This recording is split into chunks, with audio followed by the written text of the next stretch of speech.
We got some news to get to, though, guys. Our top story today, Justin Fields struggled big time on Sunday. It caught our eye here. Dan actually did a tape on it yesterday, pointing out his happy feet in the pocket, seeming a little timid maybe, almost fear of making a mistake. Those are our opinions, okay? But then this from Fields today when he was asked about playing free. Of course, things that I didn't like, I felt like, I wasn't necessarily playing my game. Felt like I was kind of robotic and, not playing like myself. So, my goal this week is just to, say F it and just go out there and, play football how I know how to play football. And that includes thinking less and just going out there and, playing off of instincts rather than just so much, so to say, info in my head, data in my head, and literally just going out there playing football. When you say thinking less, what do you think was causing you to think so much, maybe think too much? Could be, coaching, I think. But, at the end of the day, it makes it, they're doing their job when they're giving me, what to look at and stuff like that. But at the end of the day, I, can't be thinking about that when the game comes. I prepare myself throughout the week, and then when the game comes, it's time to play free at that point. So, just thinking less and, playing more. All right, so that's earlier. Then after practice today, Fields readdressed the situation, saying, quote, when you take my quote out of context, when you just say that, if you paint the picture on the inside out, it's like you all are trying to split us up. I'm not blaming anything on the coaches. I'm never going to blame anything on the coaches. I'm never going to blame anything on my teammates. Whatever happens in a game, I will take all the blame. I don't care. If it's a drop pass, it should have been a pass. Put it on me. Whenever you hear anything come out of my mouth to where I would blame it on somebody else in this organization, my teammates, never will you hear that. I just want to clear that up. Just know I need to play better. That's it, point blank. There's a lot going on there, Dan. He said the one thing about the coaching, then he reversed course. But you were at the touchscreen right over there yesterday telling us some things about Fields' hesitation. What do you make of his comments now today? There's some things when you play quarterback, I don't care what level it's at, certainly in the NFL, that are nevers. You know this. Of course. You never publicly blame your teammates, and you never publicly blame your coaching, ever. You are the person that stands there, and this is one of the hardest parts of the job. You stand there and you take accountability even when it's not your fault. You stand there and you take the bullets even when they're not the reason why your team is playing poorly. And when you publicly choose not to do that, and I'm a fan of Justin's, it takes away the accountability. It takes away the leadership. Because when you walk in the locker room or you walk into that team meeting room and your teammates watch you stand up there, they know. We know. Yeah. You know when the coaches aren't doing a great job. When they watch you stand up there and take all the blame, it just builds that kind of I guess like quality of leader. It builds the buildup of your character in the locker room, and your teammates will say, like, that's our guy. Your coaches will say, that's my guy. And when you point the finger at someone else, the leadership starts to go away. And that's my concern with this situation. But before Marcus jumps in, let someone else do it. Yeah. Someone else has got to do that. You can't do that as the quarterback. I promise you, all the quarterbacks, whether you watch the show or not, I will. I feel like we have a history on this show of pointing that stuff out. We take pride in it in many ways. We've done it in this very situation. So when you kind of stand in front of everybody and point the finger, man, it's not a good look in that role. Dio, I think two things can be true, because I love what you and Hawk said, because it's different opinions, and it could be the way that he approached it. I legitimately looked at when Justin said that and said, oh, he let that slip. That's how I felt when he said it, because as a third-year quarterback in Chicago, knowing the history of another first-round quarterback there, it was just an emotional thing that came out of him.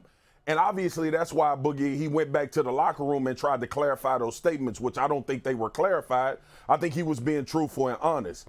And here's the thing, man. Like, we talk about these, like you said, Dio, we talk about these offensive coordinators and we talk about defensive coordinators. And when we see issues that either is between coaching or it's the player, we try to point both of those things out, as we did with Kenny Pickett as well and Matt Canada. We had differing views on that. The bottom line is this, though. Justin Fields is thinking, too much when he's playing football. Now, I don't know if that's him personally or if it's what he's been told. Dan, I'm going to ask you this question because I know you're going to remember this. Yesterday, when we were talking about the Kenny Pickett situation, I said, Dan, do you think his coach is telling him, see the short side of the field and throw the ball there? Yeah. Remember you were talking about the matchup that slant. he had outside with Pickett? Yeah.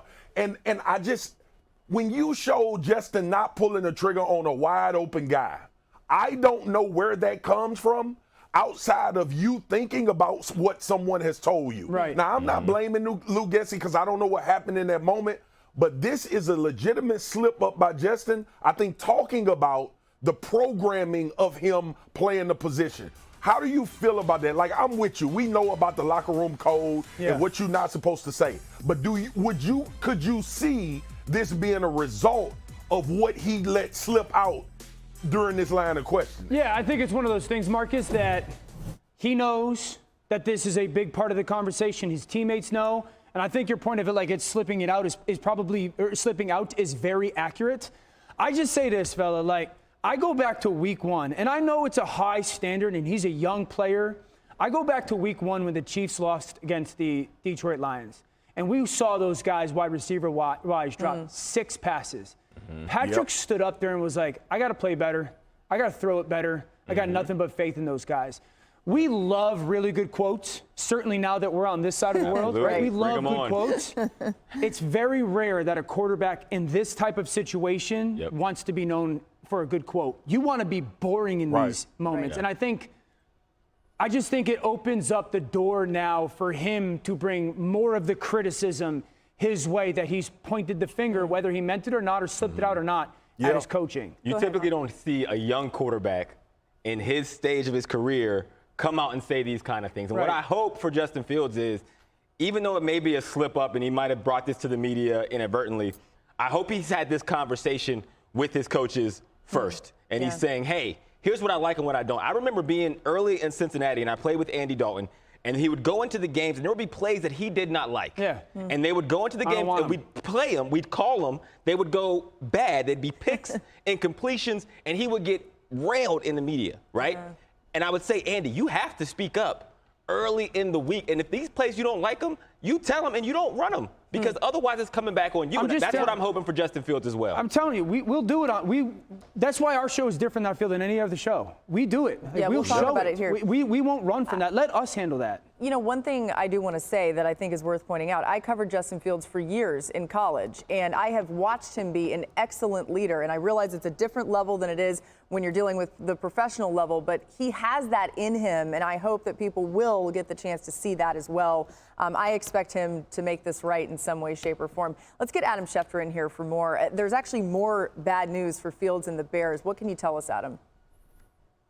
Well, Laura, he's playing behind a patchwork offensive line that right now has even more injuries than we thought. Braxton Jones, their starting left tackle, was placed on injured reserve today due to a neck injury. He's going to miss at least 4 games, and Matt Eberflus did not dismiss the idea that it could be an extended period. So they already were without Tevin Jenkins on the offensive line. They had to move over Cody Whitehair, and it's a situation now where they will be without their left tackle, Braxton Jones. And so it's a difficult situation at this point in time, but the Bears are going to have to make do behind a different offensive line yet again because Braxton Jones won't be back anytime soon. Later in the day after practice, Fields readdressed the situation saying, quote, when you take my quote out of context, when you say just that, if you paint the picture on the inside out, it's like you all are trying to split us up. I'm not blaming anything on the coaches. I'm never going to blame anything on the coaches. I'm never going to blame anything on my teammates. Whatever happens in a game, I will take all the blame. I don't care if it's a drop pass. It should have been a pass. Put it on me.